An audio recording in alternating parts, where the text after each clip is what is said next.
দর্শক, আসসালামু আলাইকুম। ইতিমধ্যে আপনারা একটা নিউজ নিশ্চয়ই দেখেছেন যে ঘটনাটা রংপুরে ঘটেছে। একটা হিন্দু ছাত্রীকে জোর করে স্কুলে হিজাব পরানো নিয়ে একটা তুলকালাম ঘটনা ঘটেছে। তো হাসিনা সরকার ক্ষমতা থেকে যাওয়ার পরেই বাংলাদেশের মানুষ কি শুরু করলো, এটা আসলে খুব প্রশ্নবিদ্ধ একটা ব্যাপার।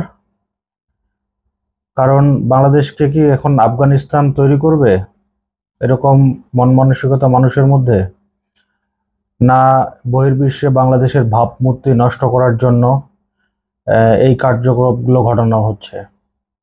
ভারত এমনিতেই ওত পেতে আছে, বিশেষ করে তারা বরাবরই দাবি করতেছে দেশে দেশের বাইরে সব জায়গাতেই যে বাংলাদেশে হিন্দু নির্যাতন হচ্ছে।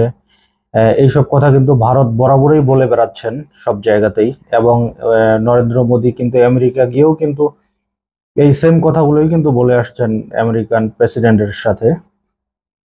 তা এখন এগুলা কিভাবে ঘটাচ্ছে, কে ঘটাচ্ছে, এগুলা কি ইচ্ছাকৃত ঘটাচ্ছে? এই জিনিসটা কিন্তু প্রশ্ন থেকে যায় মানুষের মধ্যে।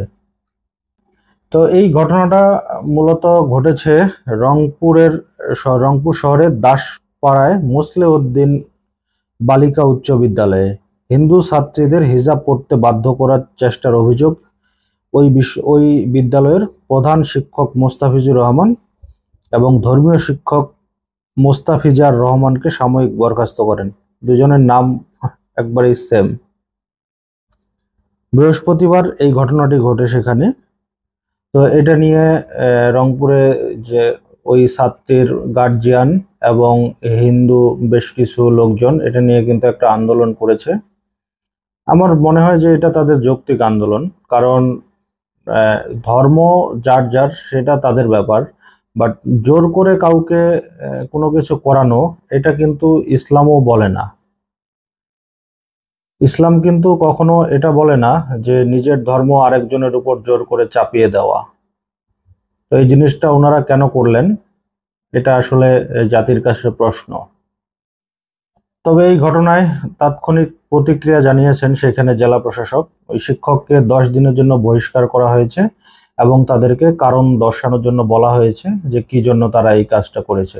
যদিও শিক্ষক দুইজন এই ঘটনাটা অস্বীকার করে, তারপরে এখন দেখার বিষয় যে আসলে এই ঘটনাটা কতটুকু সত্য, বা এটা কি বাংলাদেশকে প্রশ্নবিদ্ধ করার জন্য করা হচ্ছে, এই ইউনূস সরকারকে বহির্বিশ্বে কালারিং করার জন্য কি এই কাজগুলো করা হচ্ছে, এটা কিন্তু প্রশ্ন থেকেই যায়।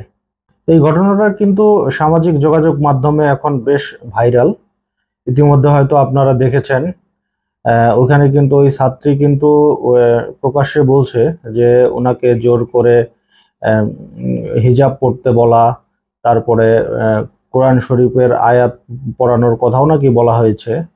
এখন এটা খুব মানে এটা আসলে তদন্ত করে এটার সঠিক প্রতিবেদন বের করা উচিত।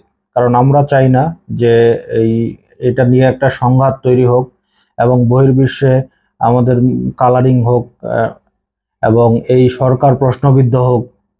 এই জিনিসগুলো আমরা কেউই চাই না।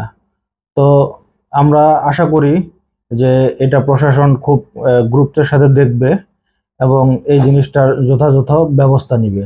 তো দর্শক, আজকে এই পর্যন্তই। আল্লাহ হাফেজ।